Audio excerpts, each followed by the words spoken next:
Welcome to the GOZA podcast. This is a very special episode because we woke up at 4 a.m. in the morning to get in here so that we could all listen to this very special, incredible, once-in-a-lifetime opportunity to listen to the new Beatles song. What is it called? Now and Then. Now and Then. We are so excited. We're so tired, but we're so excited. Welcome. Yeah, we're in Hawaii, so 4 a.m. our time. And we just got a text from Paul McCartney himself letting us know that the new song is out. And if you haven't heard, basically the story goes in the 90s, Yoko Ono gave the rest of the Beatles some demo tapes that John Lennon had done. Just real rough cuts, and they made a couple songs with the other ones. But this last one, the piano was too loud. And so the demo was just too harsh of a sounding demo. Like George Harrison was like, it's not going to cut it. It's not up to the Beatles standards. They tried, luckily George Harrison laid down some guitar. Years later, now we have the technology, forensic audio, to extract just John Lennon's vocals so that you don't hear the piano in there because the piano was too loud. So every time that they'd try and turn his voice up, the piano would come up. So they extracted just his voice. And then Ringo came in, added new drums. Paul McCartney obviously did his thing that he's so good at doing. Paul is the one that usually was able to kind of mold all the ideas together with his incredible bass lines. That's why his bass lines are so all over the place, because he's taking, John Lennon's kind of like obscure guitar parts and like, Ringo's like off beats and trying to make a masterpiece with it. So he's such a producer. Mm-hmm. And then we got George Martin, who's the producer of the Beatles, right? His son, Paul McCartney, got him to produce this one too. No way. Yeah. Oh, that's so special. Yeah, so this is pretty cool. I never thought that I'd be able to say, a new Beatles song is coming out. Seriously, this is special for us who we didn't get to grow up listening to the Beatles. Well, when they were around. Right. We didn't know their impact that they had back in the 60s and 70s.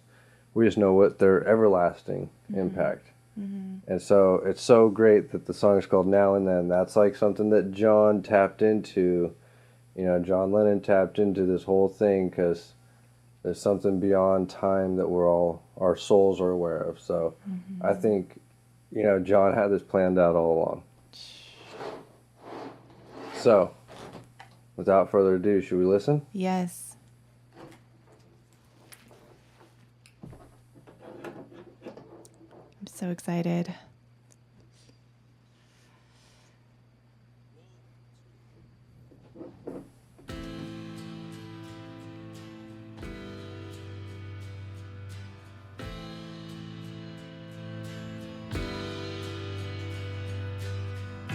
I know it's true.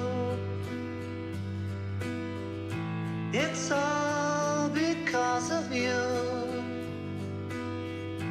And if I make it through, it's all because of you.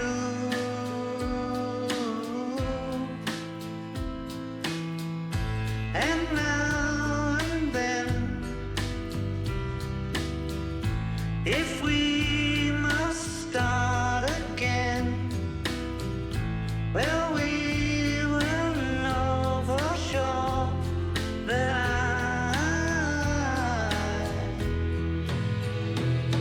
will love you. Now and then, I miss you.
Wow. Wow. It's it's about as good as seeing a sunset for the first time in your life, isn't it? Yeah. Yeah, see. I told you John Lennon had it all planned out. Wow. I don't even know where to begin. You know? I mean, the production-wise, it literally sounds like they all recorded it this year. Mm-hmm. And at the same time, it sounds timeless. Mm-hmm. But it sounds like a track that they, it doesn't sound like an era from any of the other Beatles, Right. It actually sounds like, because the Beatles, they were so innovative. They were always changing their style. And that sounds like a whole new style, like Right. after Sgt. Pepper's, and yeah. Right. They always had a different style that they were going to try and vibe to, but it always sounded like the Beatles.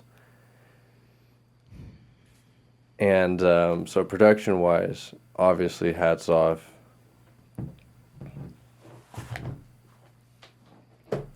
And, I mean, those lyrics, John knew what he was doing. Mm-hmm. He knew, okay, we're going to put out one more song, but it's at the right time, Mm-hmm. the piano making it so it wasn't able to come out in the 90s. It was all part of, like, the bigger scheme of it, Mm-hmm. Yeah. Yeah.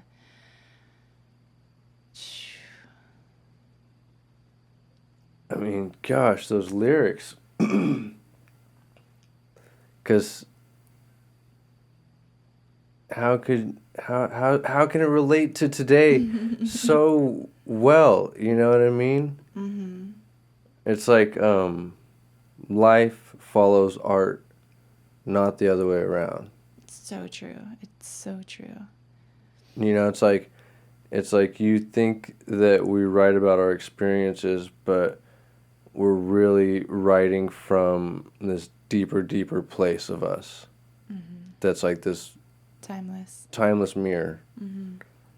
And obviously when you have an artist like John Lennon who's so in tune with his creative force, you can do something like that that's, he already learned how to be bigger than life when he was alive, Mm-hmm.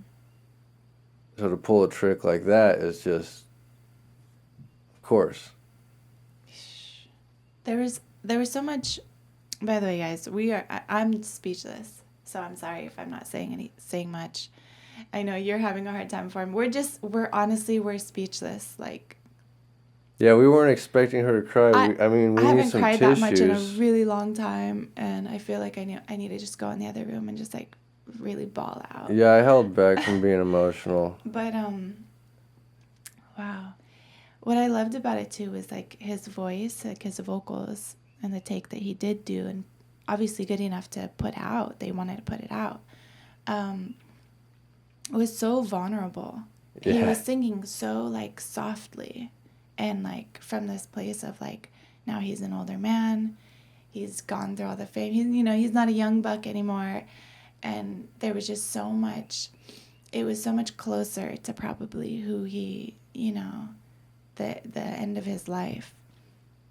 And so it was just really beautiful to hear a man who's been through so much, who's accomplished so much in his lifetime, to sound so soft and fragile. And that's I think what got me the most on this song. As artists, we're trying to show a side of us that nobody knows, Mm-hmm. and that's how it relates. Real quick, if you're just tuning in for the first time and you're wondering what's with the line across our face, go check out our own music. We're a rock band, and our goal is to keep this alive. To be inspired by what the Beatles have done and what, artists of all time have done, and to keep it going. Mm-hmm. And I personally have not been excited about a new song like this probably since I was a teenager. I don't think I've ever been excited about a song coming out. Yeah, you know what? I don't think I've been excited about a song ever. We about prepared for this much. last night. We were like, oh my gosh, so you found out yesterday that this was going to be released? Yeah, the video came out, the little documentary, Yeah. 12-minute.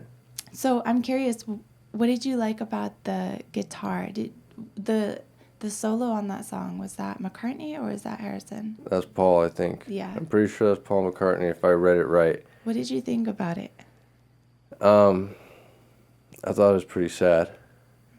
I thought because from what I read, that he laid down a style of George Harrison. Like he was going for a George Harrison style solo.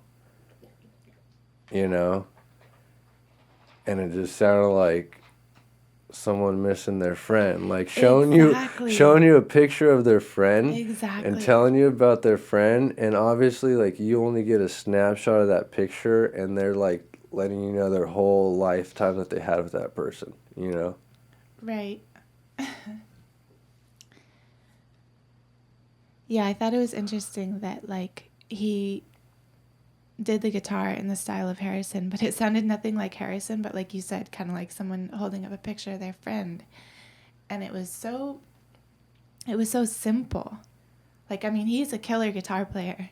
Super but simple. That's what he chose to do in memory of Harrison. And so here's the crazy part about it, okay? The guitar part was so simple, he was doing like whole notes. And like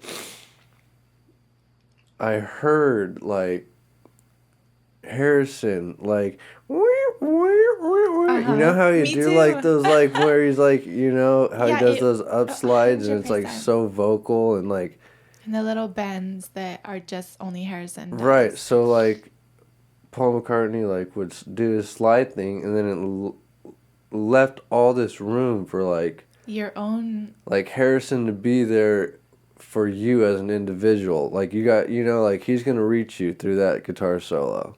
Right. I think everyone who listens to that song is going to hear their own rendition of Harrison's, bends and, little things within those spaces that he left open. I think it's so genius. Yeah, and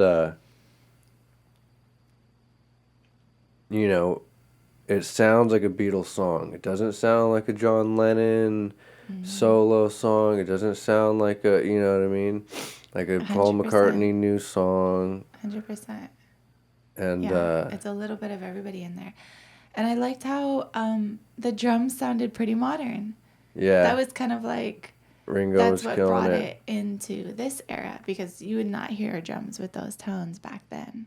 Absolutely. And so when those drums first came on, at first I was like, oh, that's interesting. But then after just a couple of seconds, I was like, okay, I see what they were on. I like it. For me, it was more subliminal. Like, it was just the whole painted picture when the drums came on. Like subconsciously, I noticed that there was more high fidelity in the drums, and like it brought this whole like almost an indie vibe. You know what I mean? And it was like, for me, it was like I was still just hearing the song, like it was just adding to what I was experiencing. And I mean, gosh, thank God we got to see Paul McCartney and Ringo Star at the Dodger Stadium. My goodness. 2018? I think so, yeah. 2018 in LA. It was the last show of his tour, worldwide tour. Yeah. And it's funny, we painted our faces that day. We did long before we knew that we would be doing this and playing music together. Yeah. Wow. Gosh, I want to hear everyone else who's listening to the song at the same time as us, what they have to say. Like, I want to hear everyone's like, Yeah, please. what do you guys, please let us know in the What are you comments. guys feeling? What are you guys thinking? It's just got to be you know, everyone's has their own take on it and their own experience. I did But not how could expect you- this. How could you not like that? That's the thing, is like, when art is undeniable, it is undeniable. You know, because there's always going to be critics.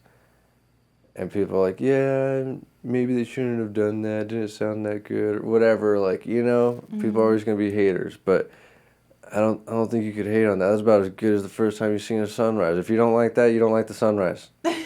If you don't like that, you don't like beautiful things. It's okay. 5:31 in the morning. We're about to go catch the sunrise after this. That would be nice.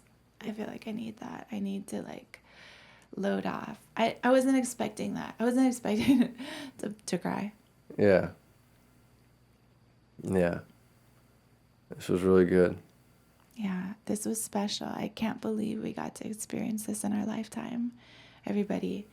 And some of you out there, a lot of you guys watching this are going to be like, yeah, you know, I was there when this album came out. I was there for this show. And please drop it in the comments, because this is, you got to be proud of that. You got to rep that. That's a special time to be alive.